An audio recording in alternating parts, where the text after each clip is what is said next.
I'm so excited. I feel like I'm gonna be on TV. Yeah. Okay, we need to, I feel like, give a little backstory. Want my brethren, me a go get my crepe, me a go get my pick-me, hunger lick me up. Gotta protect my edges. It's a lot to learn about other people's culture.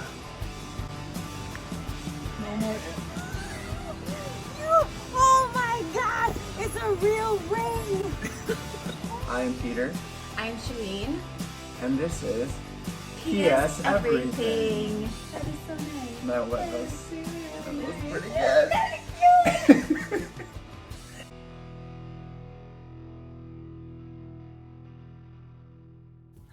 Hello, and welcome back to P.S. Everything. We have a special guest. We have my sister Marie Bublitz here. Insert applause noise. So my sister Marie is a professional travel agent. Yes. She's going to be giving us some tips and tricks and answering some questions on traveling to make it easier for us, and also kind of just understand like what travel agents do. Right? Maybe we should start with the misconceptions of travel agents. That's a good Sure. idea. I would say the most common misconception is that you pay extra for using a travel agent, and actually you pay the same as you would if you book on your own, because the way that it works for travel agents is we get paid a commission from the supplier after the client travels. And that commission is actually built into your trip, regardless if you book on your own or if you book with a travel agent. So when you do book on your own, you're actually paying for a service you're not getting. Really? Yep. I did So not you know. might as well use a travel agent. Yeah. And take the load and the stress off. And that's really our whole goal, is to make it a smooth process so you don't have to have all of the stresses of all the details. So things that travel agents can't book are like Vrbo and Airbnb, homes, things like that. Plane airfare alone, those types of things would, you would.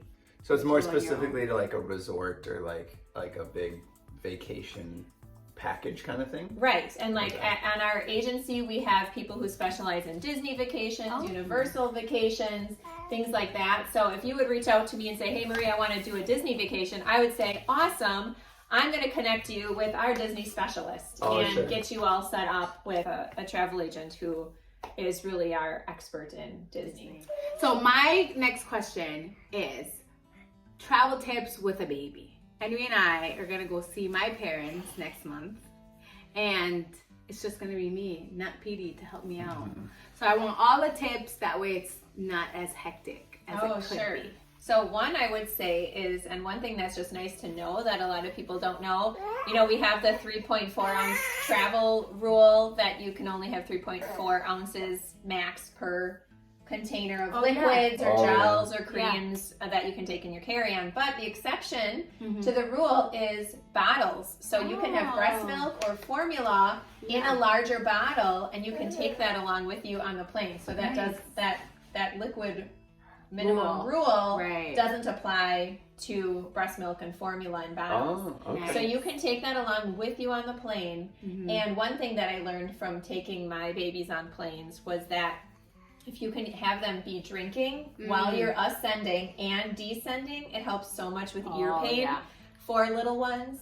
So definitely have that bottle ready, or you can definitely nurse as well while you're ascending or descending, and that helps a lot with ear pain. Nice. So I realized, I didn't know this before when we traveled with him last time, that you actually get your stroller and car seat. Yes, so that was another thing I was going to mention, is you can bring your stroller and car seat with you. You can plunk your car seat into the stroller, and then you can use that while you're at the airport, going around the airport and everything, up until it's time to board your plane. And then you check your car seat stroller combo right at the gate. And then when you get off the plane, they'll have it right there for you to use as you go through the airport. So you don't have to pay extra for that, and it'll be right there for you for the convenience to enjoy and use while you're actually using the airport. So a pretty common question that I have when I'm booking flights, and a lot of people have, when is the best time to fly? Yeah. And then when is the best time to book your flight? Yeah, that's a really good question. So when to book if you're flying domestically, it's a good idea to book about 1 to 3 months in advance. And then for an international flight, more like 2 to 8 months in advance for an international flight. Look on some websites like Google Flights, Skyscanner, Kayak, Priceline, Momondo. These are all really good places where you can start watching the pricing for your flights, find some deals, and even set up price drop alerts. So Kayak, Google Flights, Skyscanner, these are different places where you can plug in your preferred itinerary for your flight, and then they'll alert you if the price drops.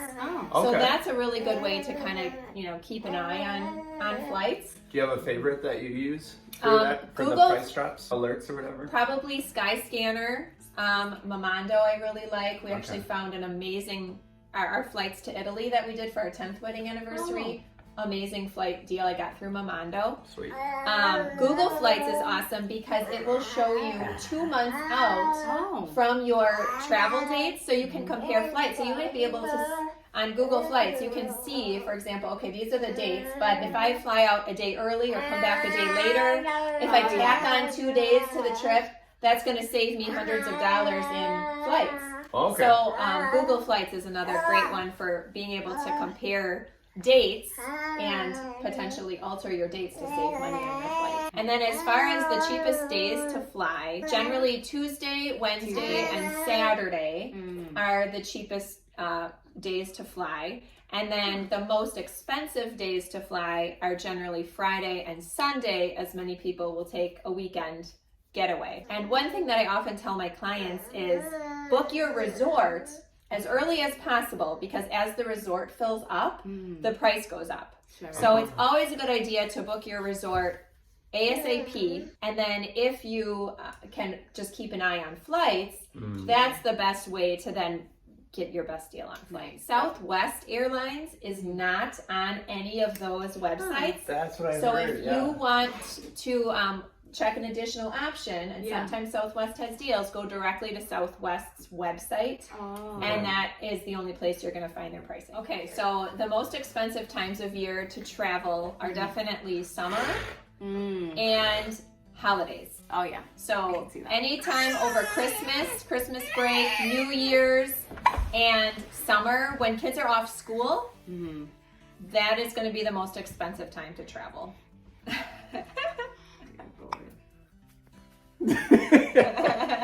Summer and holidays are going to be the most expensive. So if you're looking to book a trip and you want it to be cheapest, then those are the times to avoid. Okay, so what would you say are like the specific benefits of using a travel agent versus just using Google and doing it by yourself? So I would say one of the big benefits of booking with a travel agent, and I'll just use all-inclusives as an example since that's my specialty, is that we can help you narrow down the million options that there are available to you. I, as a travel agent, can help you narrow it down based on your specific needs and desires for your vacation. So, for example, let's say that you want to snorkel on the beach, or you want to have a resort that has a swimmable beach where you can go snorkeling and you can go kayaking, and you want calm waters on your beach, so you can do those non-motorized type activities. Or maybe you want a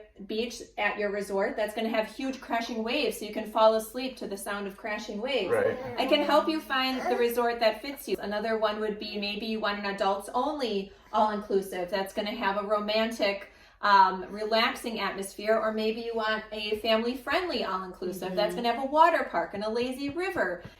So much of it depends on what you want, and a travel agent will be able to say, well, this is a reputable brand, reputable line of resorts that I've personally been to and that I love. They have amazing shows, they have amazing food, really good service. Versus I've also been to this other resort that didn't have as great of service, or I didn't like the food as much, or just so you know that the beach is rocky. All of these types of little specifics a travel agent has either experienced themselves, or among our whole team, all of our colleagues, we are constantly communicating with each other and sharing our experiences with each other that we can then share with our clients. Yeah. Wow. This reminds me of when you planned our baby moon. You were able to give us like a list of possibilities and all the perks and stuff of them. And then we picked, like, you know, so that for sure. Yeah, I remember we said helpful. we were just basically, we wanted to go on a baby, was our baby moon? Or Baby moon. Yeah, baby moon. Yes, because we wanted to go before he was born. And we thought about going to the Wisconsin Dells. Yeah.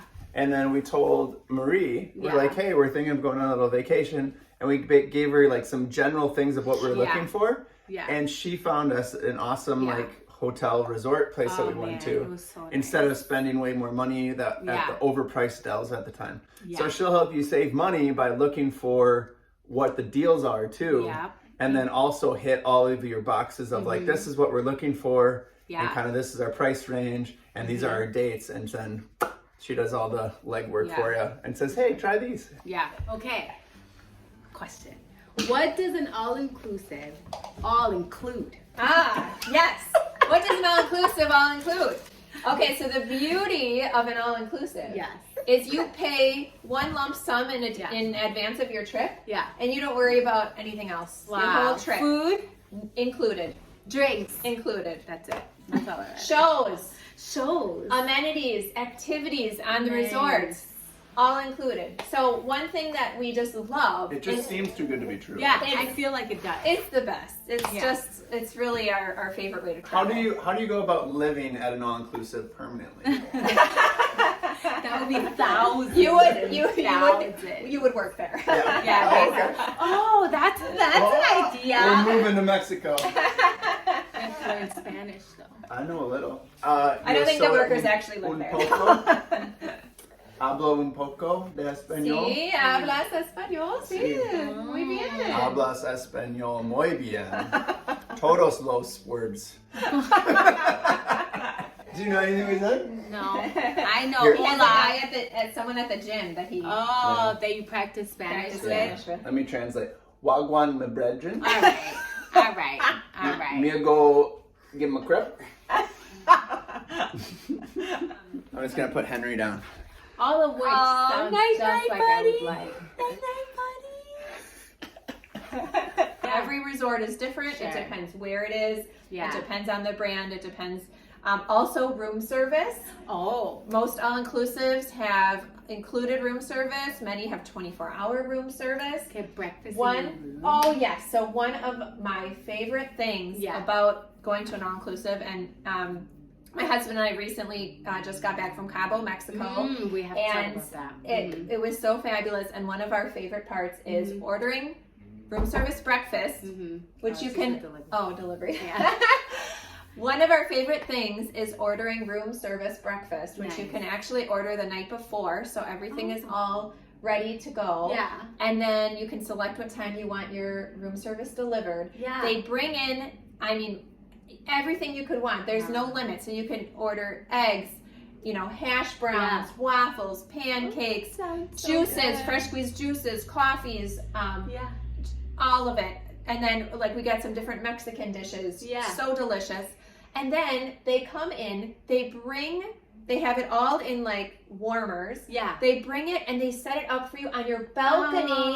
So you can have breakfast on your private balcony overlooking the water. They have everything, linens, they have everything all set up for you. So romantic. It's so fabulous. It's such a nice way to start your day. Yeah. And you can just enjoy your breakfast right there on your balcony. And they set it all up, and then when you're done, you can just call them and say, hey, we're done. They'll come and clean it up as you wish. And so that is another thing that we love. Amazing. All of the restaurants, because they're all included with your stay, you can order whatever you want, and you're never worried about penny pinching or you know, how much does this cost? Well, I guess I'll skip the steak because the chicken's cheaper. None of that. You can pick whatever you want. You could get 2 appetizers. You could get the steak. You get the filet mignon. Get the lobster. Get the crab legs. And get 2 desserts if you want. So that is such a nice thing about all-inclusives is you already, you know, you paid in advance and you can have whatever you want and as much as you want.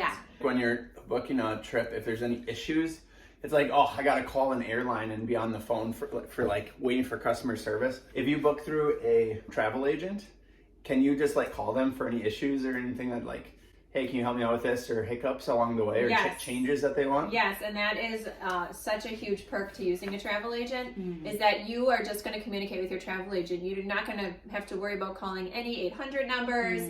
You're not dealing with any call centers. You're not being told, you have to just wait for the next available representative. You know, you are just talking to a human being, and your travel agent is going to connect with you personally. So if you have to change your dates to your trip, if you want to add something to your trip, if you want to make a change to your trip, if you have a question or concern about your trip, you're just going to talk to your travel agent and get a human to talk to personally and not have to deal with call centers or... Hopefully Marie. Yes. All right, I think Henry needs a nap, so I think we're going to close it. But big thanks to Marie for coming and hanging out with us. And thank you guys so much for having me. This is super fun to talk travel. I love to talk travel. So if you have any questions for her, just contact her. You can put any questions otherwise in the comments below. Definitely reach out to Marie and ask her questions. She's more than happy to help. Thanks for having me, guys. Absolutely. Okay, until next time. Bye. Have a blessed day.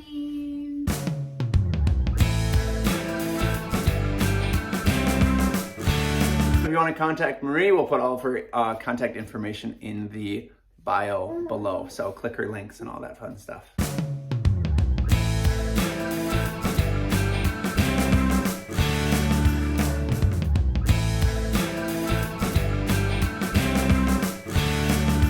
When you travel at all, don't bring your most precious possessions or your nicest jewelry. Just for peace of mind, you know, in case you leave it behind or, you know, something happens to it, it's always a good idea to leave your most prized possessions at home. There you go. And then another idea too is, of course, we all know as moms have lots of snacks ready. You always want to have snacks and drinks as much as possible, lots of variety for traveling. But another idea is with toys or activities, bring things they haven't seen in a while or that are new. So we are going on a road trip shortly to Florida, and I got the kids a few activity books to do in the car, and I won't even let them see them before the trip. Because then it's an exciting new thing once they're in the car and they're eager to do it versus if they've seen it already or if they've already started it and it's not nearly as exciting to use. And the same with baby toys. You don't necessarily have to buy new toys, but maybe you have some toys that you could hide away for a month or two before your trip so that you can pull them out on the plane and then it's that much more exciting to use and see and play with because they haven't seen it in a long time. Smart move. That's a good one.